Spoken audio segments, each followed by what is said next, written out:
विकटोत्कट सुंदर दंति मुखं भुजगेन्द्र सुसर्पगदाभरणम् गजनील गजेन्द्र गणाधिपतिं प्रणतोस्मि विनायक हस्तिमुखम् ಆತ್ಮೀಯರೆಲ್ಲರಿಗೂ ಆಧ್ಯಾತ್ಮಿಕ ಲೋಕ ಚಾನೆಲ್ಗೆ ಸ್ವಾಗತ ಸುಸ್ವಾಗತ.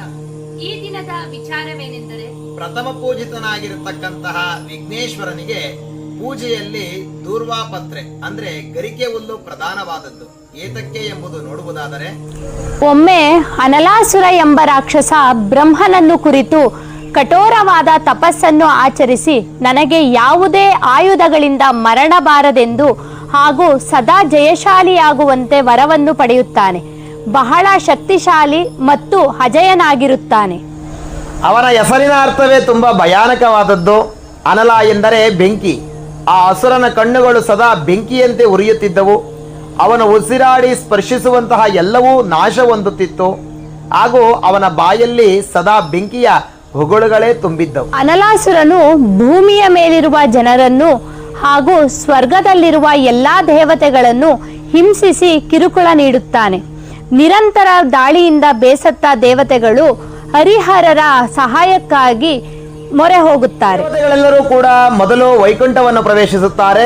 ವೈಕುಂಠಾಧಿಪತಿಯಾಗಿರತಕ್ಕಂಥ ಶ್ರೀಮನ್ನಾರಾಯಣನ ಕುರಿತು ಸ್ವಾಮಿ ತಮ್ಮ ಸುದರ್ಶನ ಚಕ್ರದಿಂದ ಅನಲಾಸುರನನ್ನು ಸಂಹರಿಸಬೇಕು ಎಂದು ಹೇಳಿದಾಗ ದೇವತೆಗಳ ಅಳಲನ್ನ ಆಲಂಗಿಸಿ ಸ್ವಾಮಿ ಹೇಳುತ್ತಾರೆ, ನನ್ನ ಸುದರ್ಶನ ಚಕ್ರದಿಂದ ಅಸುರನನ್ನು ಸಂಹರಿಸಲು ಸಾಧ್ಯವಿಲ್ಲ, ಕ್ಷಮೆ ಇರಲಿ ಎಂದು ಕೇಳಿದಾಗ ತದನಂತರ ಎಲ್ಲಾ ದೇವತೆಗಳು ಕೈಲಾಸಕ್ಕೆ ಹೋಗಿ ಪರಮೇಶ್ವರನ ಕುರಿತು, ಏ ಸಾಂಬ ಸದಾಶಿವ, ನಿನ್ನ ತ್ರಿಶೂಲದಿಂದಲಾದರೂ ಆ ಅನಲಾಸುರನ್ನು ಸಂಹರಿಸಬೇಕು ಎಂದು ಕೇಳಿದಾಗ ಪರಮೇಶ್ವರನು ಕೂಡ ದೇವತೆಗಳ ತರ ಕ್ಷಮೆ ಕೇಳಿ, ನನ್ನ ತ್ರಿಶೂಲದಿಂದಲೂ ಕೂಡ ಅಸುರನ್ನು ಸಂಹರಿಸಲು ಸಾಧ್ಯವಿಲ್ಲ, ಕಾರಣ ಅನಲಾಸುರ ಬ್ರಹ್ಮದೇವನನ್ನ ಕುರಿತು ನನಗೆ ಯಾವುದೇ ಆಯುಧದಿಂದ ಮರಣ ಬಾರದೆಂದು ವರವನ್ನು ಪಡೆದಿದ್ದಾನೆ ಎಂದು ಚಿಂತಾಕ್ರಾಂತರಾಗುತ್ತಾರೆ. ಅದೇ ಸಮಯದಲ್ಲಿ ಪಕ್ಕದಲ್ಲಿರತಕ್ಕಂತಹ ವಿಘ್ನೇಶ್ವರ ಸ್ವಾಮಿಯವರು ಎದ್ದು ನಿಂತು, ಯಾರು ಚಿಂತಿಸಬೇಡಿ, ನಾನು ಅನಲಾಸುರನೊಡನೆ ಯುದ್ಧ ಮಾಡಿ ತಮ್ಮೆಲ್ಲರಿಗೂ ಕೂಡ ಜಯವನ್ನು ತಂದುಕೊಡುತ್ತೇನೆ ಎಂದು ಎಲ್ಲರಿಗೂ ಕೂಡ ವಾಗ್ದಾನವನ್ನು ನೀಡುತ್ತಾರೆ. ವಿನಾಯಕ ಮತ್ತು ಅನಲಾಸುರ ಇಬ್ಬರು ಶಸ್ತ್ರವನ್ನು ತ್ಯಜಿಸಿ ದ್ವಿಯುದ್ಧವನ್ನು ಆರಂಭಿಸಿದರು. ರಾಕ್ಷಸನು ಉಗ್ರವಾಗಿ ಹೋರಾಡಿ ಮತ್ತು ತನ್ನ ದೈತ್ಯ ರೂಪವನ್ನು ತಾಳಿ ಬೆಂಕಿಯನ್ನು ಉಗುಳುತ್ತಾ ಗಣೇಶನತ್ತ ಧಾವಿಸಿದನು. ತಕ್ಷಣದಲ್ಲೇ ಗಣೇಶನು ಬೃಹತ್ ಬ್ರಹ್ಮಾಂಡ ವಿಶ್ವರೂಪವನ್ನು ತಾಳಿ ತನ್ನ ಸೊಂಡಿಲಿನಿಂದ ರಾಕ್ಷಸನನ್ನು ಹಿಡಿದು ನುಂಗಿ ಸಂಹರಿಸಿದನು. ಇದರ ಪರಿಣಾಮ ಅಸುರನನ್ನು ನುಂಗಿದಂತಹ ವಿಘ್ನೇಶ್ವರನ ಹೊಟ್ಟೆಯಲ್ಲಿ ಬೆಂಕಿಯಂತ ಉಷ್ಣಾಂಶಗಳು ಸೃಷ್ಟಿಯಾಯಿತು.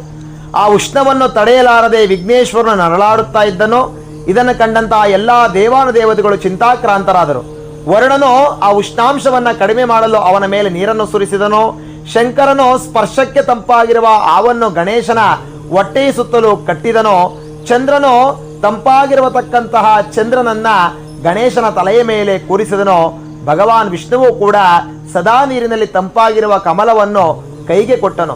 ಆದರೂ ಕೂಡ ವಿಘ್ನೇಶ್ವರನ ಉಷ್ಣಾಂಶವು ಕಡಿಮೆಯಾಗಲಿಲ್ಲ. ಇದೆಲ್ಲವನ್ನು ಗಮನಿಸಿದ ಸಪ್ತ ಋಷಿಗಳು ಸಮೀಪದಲ್ಲಿದ್ದ ಗರಿಕೆ ಹುಲ್ಲುಗಳನ್ನು ತಂದು ತಲಾ 3ರಂತೆ 21 ಗರಿಕೆ ಹುಲ್ಲುಗಳನ್ನು ವಿಘ್ನೇಶ್ವರನಿಗೆ ಸೇವಿಸಲು ತಿಳಿಸುತ್ತಾರೆ. ಆಗ ಗಣೇಶನು ಭಕ್ತಿಯಿಂದ ಸೇವನೆಯನ್ನು ಮಾಡಿ ತನ್ನ ದೇಹದ ಉಷ್ಣಾಂಶವನ್ನು ಜೀರ್ಣಿಸಿಕೊಳ್ಳುತ್ತಾನೆ. ಇದನ್ನು ಕಂಡಂತಹ ಎಲ್ಲಾ ದೇವತೆಗಳು ಸಂತುಷ್ಟರಾದರು. ತದನಂತರ ವಿಘ್ನೇಶ್ವರನು ಕೂಡ ಸಂತುಷ್ಟನಾಗಿ, ನನ್ನ ಪೂಜೆಯಲ್ಲಿ ಯಾರು 21 ಗರಿಕೆಯನ್ನು ಇಟ್ಟು ಆರಾಧಿಸುತ್ತಾರೋ ಅವರ ಎಲ್ಲಾ ವಿಘ್ನಗಳನ್ನು ನಿವಾರಣೆ ಮಾಡಿ ನಿರ್ವಿಘ್ನಿತವಾಗಿರತಕ್ಕಂತಹ ಜಯಪ್ರದವಾದ ಫಲವನ್ನು ಕಲ್ಪಿಸುತ್ತೇನೆಂದು ಎಲ್ಲರಿಗೂ ಕೂಡ ಭಗವಂತ ತಿಳಿಸುತ್ತಾನೆ. ಈ ಮಾಹಿತಿ ನಿಮಗೆ ಇಷ್ಟ ಆದಲ್ಲಿ ಲೈಕ್ ಮಾಡಿ, ಶೇರ್ ಮಾಡಿ, ನಮ್ಮ ಆಧ್ಯಾತ್ಮಿಕ ಲೋಕ ಚಾನೆಲ್ನ ಸಬ್ಸ್ಕ್ರೈಬ್ ಮಾಡಿ.